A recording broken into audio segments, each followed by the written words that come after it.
اعوذ باللہ من الشیطان الرجیم بسم اللہ الرحمن الرحیم ولا تکونوا کالذین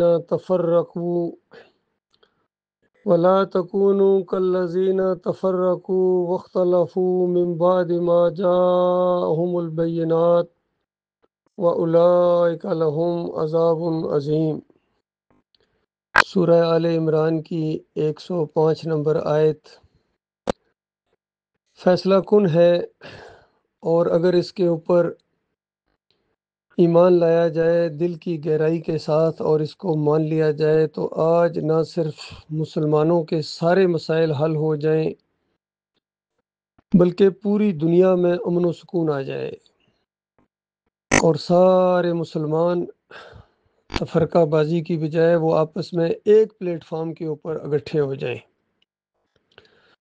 لیکن ہم دیکھتے ہیں کہ ان مسلمانوں کے اندر جتنے گروپ بنے ہوئے ہیں، گروہ بنے ہوئے ہیں، جماعتیں ہیں، مسلک ہیں، سارے اس آیت کو پڑھتے ہیں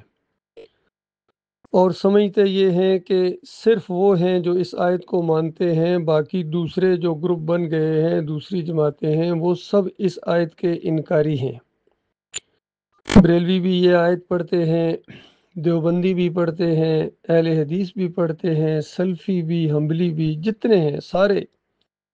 اس آیت کو پڑھتے ہیں اور اسی آیت کو پڑھ کے ہم لوگ بھی ان سب کو کہا کرتے تھے کہ دیکھو فرقہ بندی کے اندر کیوں مبتلا ہوئے ہو،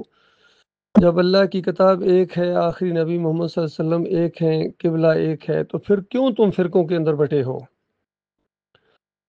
تو ان کا جواب یا عام طور پر سوال اب یہ کیا جاتا ہے کہ چلو ٹھیک ہے، یہ سارے تو گمراہ ہو گئے، ان کے شرک بھی ثابت ہو گئے، آپ ان کے پیچھے نمازیں بھی نہیں پڑھتے ہیں، اور آپ کا یہ دعویٰ ہے کہ اس زمین کے اوپر اب یہ جو دعوت اٹھی ہے توحید کی ڈاکٹر مسعود الدین عثمانی رحمۃ اللہ علیہ کے ذریعے، یہ اصلی ایمان ہے اور باقی ساری انسانیت ہے یہاں یہ گمراہ ہو گئے ہیں، فرقوں کے اندر بٹ گئے ہیں، قرآن کو نہیں مانتے ہیں، شرک ان کے اندر آ گیا ہے، تو بتاؤ پھر تم فرقوں کے اندر کیوں بٹے ہو؟ آج اس جماعت کے بھی کتنے گروپ بن چکے ہیں، تو ہمارا جواب بالکل وہی بنیادی جواب ہے جس بنیاد کے اوپر یہ دعوت اٹھی تھی، ایمان خالص کا معاملہ، آخرت کا معاملہ۔ دیکھو اللہ نے ایمان خالص مانگا ہے کہ دل کی گہرائی سے تم اللہ کی کتاب کے اوپر ایمان لاؤ گے، اور سورہ الحجرات کی وہ آیت جو محور بنی تھی اس دعوت کا کہ انما المؤمنون الذین آمنوا باللہ ورسولہ ثم لم یرتابوا وجاہدوا باموالہم وانفسہم فی سبیل اللہ اولئک هم الصادقون۔ فرمایا ایمان کی رٹ لگائی ہوئی ہے، ایماندار صرف وہ ہیں جو اللہ کو مانے، دل کی گہرائی کے ساتھ اپنے مالک اور خالق کے اوپر ایمان لے آئیں کہ مالک الحکیم رب ہے، جو بات بھی اللہ نے کہی ہے وہ حق ہے، اور نبی صلی اللہ علیہ وآلہ وسلم نے جو اس کی تشریح کی ہے وہ بالکل حق ہے، اور بالکل اپنی جان اور مال کو پھر وہ بیچ دے اپنے مالک کی رضا کے لیے، صرف اور صرف جنت کو حاصل کرنے کے لیے اور جہنم سے بچنے کے لیے اللہ کے راستے میں جہاد کرے، اور اس معاملے میں کسی کی لان تان کی پرواہ نہ کرے۔ ایسے سارے لوگ سچے ہیں اور باقی سارے جھوٹے ہیں۔ دیکھیے یہ دعوت بالکل سچائی کے ساتھ سامنے آئی، واضح دلائل کے ساتھ لوگوں کے سامنے سارے مسائل آئے، اور بالکل حق اور باطل کو گویا علیحدہ کر دیا گیا، جتنی کفر و شرک کی سیاہی چھائی ہوئی تھی، اور ان مسلک پرستوں نے غلط قسم کے عقائد اور نظریات کو آگے کر کے قرآن اور حدیث کو پیچھے کر دیا تھا۔ تو یہ دعوت بنیادی طور پر آئی کہ دیکھو اللہ کی اطاعت کرو، اطیعوا اللہ و اطیعوا الرسول و اولو الامر منکم فإن تنازعتم فی شیء فردوہ الی اللہ والرسول، کہ اللہ کی اطاعت اور رسول کی اطاعت بغیر چون چرا کے ہوگی، اور باقی جو تمہارے اوپر ناظم بنائے جائیں، امیر بنائے جائیں، ان کی بھی اطاعت ہے، یہ اللہ کا حکم ہے، لیکن ان سے اختلاف ہو سکتا ہے، ان سے اختلاف کوئی کفر نہیں ہے۔ اگر کوئی ایسا حکم دے جو مناسب نہیں ہے تو آپ کہہ سکتے ہیں کہ امیر صاحب یہ آپ کا حکم صحیح نہیں ہے، اور امیر صاحب کو بھی چاہیے کہ اللہ سے ڈرتے ہوئے معاملہ کرے، اپنے اقتدار کی طاقت اور نشے کو استعمال نہ کرے، بلکہ اللہ اور اللہ کے رسول کی طرف آ جائے کہ جو فیصلہ ہو جائے اس کے اوپر پھر وہ عمل کریں سارے، تو اس طرح اختلافات ختم ہوں گے، قیامت تک کے لیے حکم ہے۔ لیکن ہوا کیا ہے؟ ہوا یہ ہے کہ ڈاکٹر عثمانی رحمۃ اللہ علیہ کی زندگی کے اندر ان کا اپنا جو دستے راز تھے کمال عثمانی، اس نے اختلافات کر کے وہ علیحدہ ہوا اور جماعت کے اوپر گویا اس نے فتوے لگائے۔ پھر ڈاکٹر صاحب کی وفات کے بعد محمد حنیف صاحب کو جب امام امیر بنایا گیا جماعت کا، تو کچھ سال تو معاملہ چلتا رہا، لیکن اس کے بعد ایک گروپ 2005 کے اندر ایسا مضبوط ہونے کی کوشش کرنے لگا اور گویا جماعت کے اوپر قبضہ کر کے اپنی مرضی کے مطابق اس کو چلانے کے لیے آگے بڑھا۔ اس میں سرفراز اور یعقوب اور سعید احمد اور انیس الدین اور پنجاب کے امیر حکیم رمضان نے بھی اس کا ساتھ دیا۔ فیاض محمود باجوہ نے وہی کچھ یہاں پنجاب کے اندر کیا جو سرفراز صاحب نے کراچی کے اندر کیا تھا۔ تو اس طرح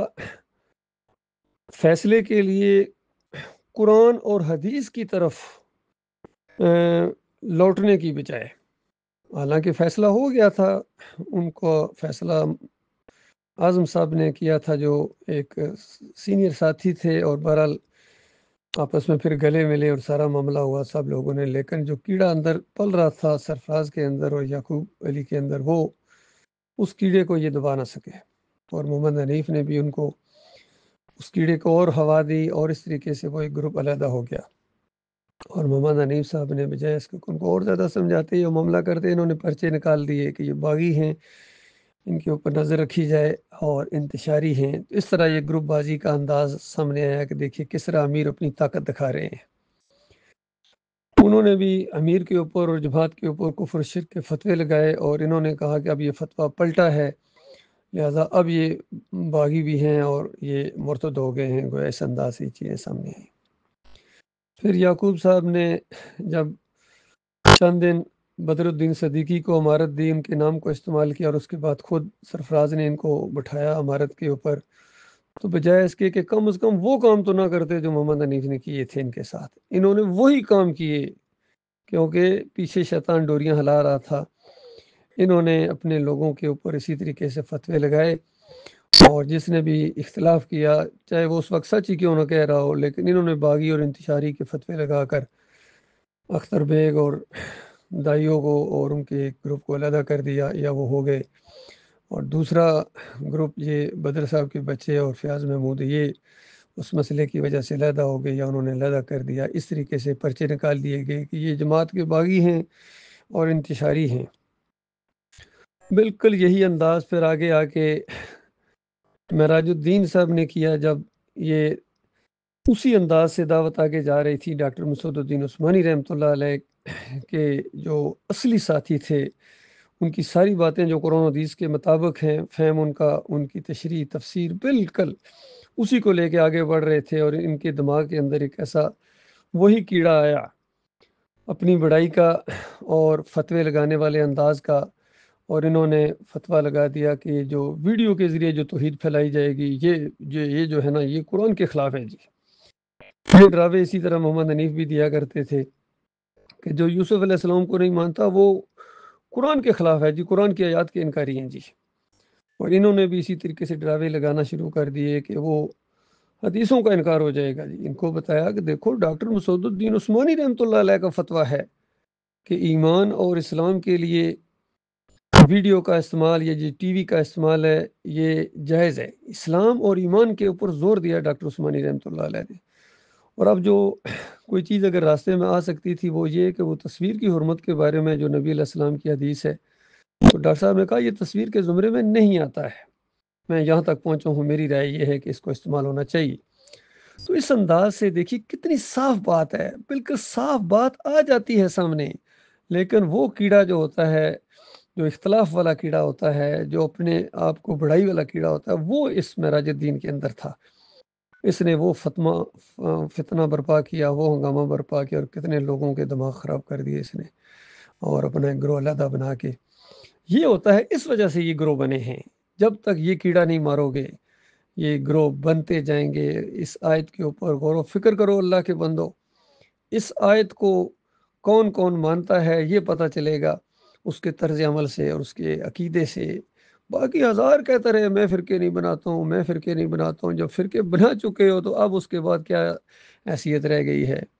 باقی اللہ تعالیٰ ایمان خالص کے اوپر جم جانے کی توفیق عطا فرمائے۔ یہ دعوت بڑھتی جا رہی ہے، سوشل میڈیا کا دور ہے، ہر طرف یہ بات پھیل رہی ہے، ان کے جتنے یہ طریقے واردات تھے یہ بھی لوگوں کے سامنے آ رہے ہیں کہ دیکھو کس طرح انہوں نے گروپ بندیاں کی ہیں، اور پوری طرح پتہ چل گیا کہ پہلے گروپ کیسے بنے تھے، یہ جماعتیں کیسی بنی ہیں، قرآن سے کیسے اٹے ہیں یہ لوگ۔ جب ہم نے ان کو خود اٹھتے دیکھا، یہ انداز اپناتے دیکھا، تب ہمارا ایمان اور بڑا ہے کہ واقعی اللہ کی بات سچی ہے، اللہ کے رسول صلی اللہ علیہ وآلہ وسلم کی بات سچی ہے، اور بچے گا وہ جو پوری طرح قرآن کے اوپر عمل کرے گا، غور و فکر کرے گا، اس کو رہنما قطع بنائے گا، اس کے پیچھے چلے گا، اس کو پھیلائے گا، اس کے اوپر عمل کرے گا۔ باقی جو صرف تقریروں کی حد تک اپنے آپ کو رکھیں گے اور بس صرف دوسروں کی طرف خود اینک جو پہنی ہوئی ہو وہ ہر چیز پھر اسی طرح نظر آتی ہے، تو ان کو دوسرے فرقے تو نظر آتے ہیں، بریلوی، دیوبندی، اہل حدیث، لیکن ان کو اپنے گروپ بازیاں نظر نہیں آ رہی ہیں۔ بہرحال محمد حنیف کا گروپ اور یہ جو دوسرے سعید احمد کا پہلے گروپ تھا، انیس الدین کا، یہ تو عقیدے کی خرابی کے اندر مبتلا ہو گئے، ان کا شرک بالکل واضح کر دیا گیا۔ باقی جو گروپ ہیں ان کے اندر ابھی اس طریقے سے عقیدے کی خرابی تو نہیں ہے، لیکن ان چیزوں کو لے کے انہوں نے گروپ بندیاں کی ہیں، چاہے اختر بیگ ہوں اور یعقوب علی اور سرفراز ہوں، باجوہ صاحب ہوں، یا معراج الدین کا گروپ ہو، یہ سارے اس آیت کے اوپر غور کرو میرے بھائیوں، اور اپنی انا کو نیچے کرو اور توحید کی طرف دھیان کرو کہ توحید کون پھیلا رہا ہے، ایمان کون پھیلا رہا ہے، کفر و شرک جو پھیلا ہوا ہے اس کے اوپر چوٹ کون مار رہا ہے، یہ تھا غور و فکر کرنے کا معاملہ۔ باقی کوئی اور باتیں ایسی نہیں ہیں۔ باقی جو علم ہے وہ آ چکا ہے، عالم دین نے یہ فتوے دیے ہیں سارے، چاہے یہ سجدہ تعظیمی کا معاملہ ہو، عالم دین کا فتویٰ آ گیا، تشریح آ گئی کہ دیکھو وخروا لہ سجدا، یہ جو 100 نمبر آیت کے اندر سجدے کا ذکر ہے، یہ پورا خاندان جو ہے یہ اللہ کے سامنے سجدہ ریز ہوئے ہیں، یہ یوسف علیہ السلام کے سامنے نہیں ہوئے تھے۔ کتنی واضح بات ہے، دیکھیے سمجھ میں آنے والی بات ہے۔ اور پھر یہ جو آدم علیہ السلام کا معاملہ پیش کرتے ہیں ملائکہ کا، تو وہاں تو 7 جگہ حکم موجود ہے، ہر اینگل سے یہ بات بتائی گئی ہے کہ فرشتے جھکے، کس طرح جھکے، اس کی کیفیت کو ہم نہیں جانتے ہیں،